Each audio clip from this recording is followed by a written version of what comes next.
In quest to remove Goodluck Jonathan in 2014, Bola Ahmed Tinubu led protests and he sponsored a lot of protests against the government of Goodluck Jonathan. And one of the incident of attack that happened then, though the gravity is not like what we saw in Buhari regime and what we have beginning to see under this current regime, Bola Ahmed Tinubu tweeted, you need to see this tweet. Let's go over there. My heart bleeds for our people and the country over the deaths in Yanyan. A government unable to protect its citizens deserve to be queried. That was Tinubu's tweet when Jonathan was president. And now the worst is happening under his watch. Who is going to query him? He said a government that is unable to protect his people deserves to be queried. This is another one. He said, as a country, we are united in grief over the Nyanya attacks, but as a people, we must rise up to demand this government provides better security.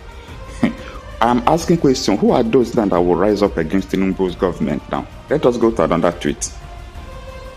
This one, he says, on the matter of security, the buck stops at the president's table.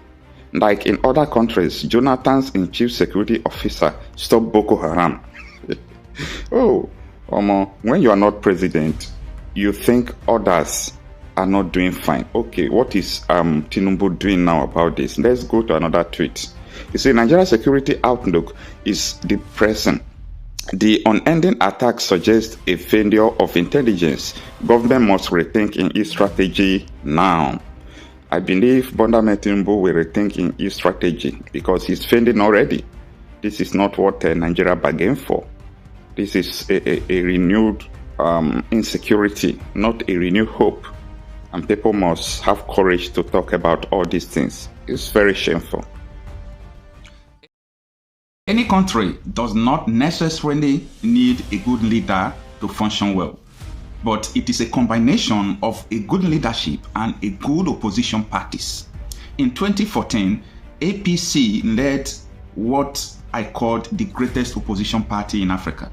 The way they pressure and press Goodluck Jonathan to the extent that during the election, even when that former, INEC chairman Tahiro Jega has not declared Buhari the winner, Goodluck had to pick up his phone and call Buhari. Do you know the reason why he did that? It's not about patriotism. It was fear. It was the tension that they put upon him. But when I mean that this current PDP, Labour Party, and all this party, they don't know how to play opposition. We are talking about almost 180 people killed, and the number of people that were injured is almost 400, and the country is keeping quiet. And people are going to visit Tinubu in Lagos to pay homage. What a shame. What a shame. This PDP and Labour Party, they are becoming weak opposition that I have ever seen in my life. This is a great weak opposition. Now, the reason why I'm saying this is, you don't expect Nigerian youth to hit the street. We saw what happened during the NSAS. The soldiers could come. The federal government could send soldiers to just kill us for nothing. But when we have political leaders who are in the forefront of this protest, there is nobody will shoot. Nobody will shoot a gun. Believe me. So that is the reason why I was calling upon somebody like Atiku Abubakar, P2B, all these people that are leading political parties. If they are leading protests, there is no police that will, in fact, police will even guide them. This is the bitter truth that people refuse to understand. So that 2014, APC did not leave the youth alone to protest. They did not leave the youth alone to go to the street because they knew that the police will attack them. Goodluck Jonathan regime then could use police to attack them. What they did, Oroshenka, then Fashola, Bola Ahmed Tinubu, Buhari, these are former governors and former presidents. A soldier cannot carry gun and shoot former president. A police cannot carry gun and scare former president. This is what I'm talking about as opposition. That we don't only need Tinubu for this country to work. We don't only need Tinubu for this country to work. We also need a good opposition party. A very, very good opposition party. People must stand up.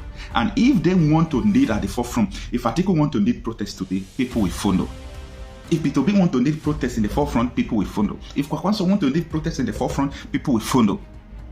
If somebody like Showore want to lead protest, people will follow, but they will not, police will not fear him as they fear Atiku. People should understand what I'm saying. that we have weak opposition, and it is time to begin to call them out to do the necessary thing, even though you are not the president.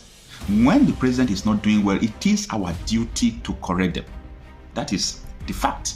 Don't ever believe that a politician is a leader. Don't ever believe that.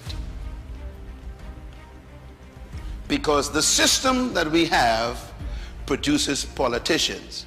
It doesn't produce leaders.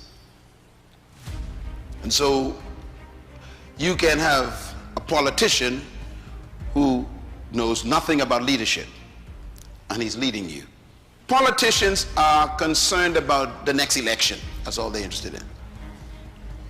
That's why they cannot be leaders. But leaders are different. Leaders are concerned about the next generation. I want you to compare those two thoughts the next time you have a politician come to your house wanting to vie for your vote. Just ask him, what is your vision for my children? I will sit and listen for 20 minutes for you to tell me what it is. He will leave your house because he has no interest in your children's children. His concern is to stay in power, to keep the position, to win the next election. This is why they cannot lead. When you are going to have a conversation with a politician, you should actually try this as a test. You, by the way, as a citizen of a community, you have a right to be seen by the mayor. Hope you know that. If you voted for a mayor, the mayor works for you. Therefore, you have a right to see him. You can make an appointment to see any public officer you voted for. Did you know that? That's your legal right. If he don't want to see you, you can take him to court. That's democracy. So I want you to make an appointment to go and see your mayor or go and see your governor and just sit and say, I want 30 minutes with you, sir. And ask him about that list right there. Sir, what is your purpose for being in leadership in this city? What is your purpose? The first question will make him very nervous. Second question, what is your passion for our community? He'll be wondering what you're talking about. What are you talking about?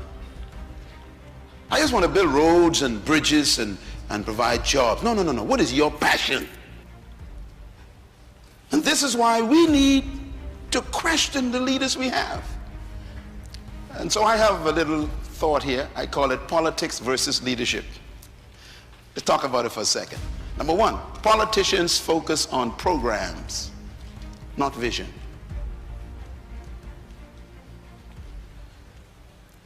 Number two, politicians' priority is securing the next election, not securing the next generation.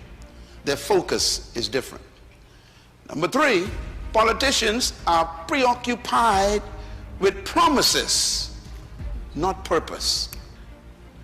What we need is statesmen, stateswomen. We don't need more politicians.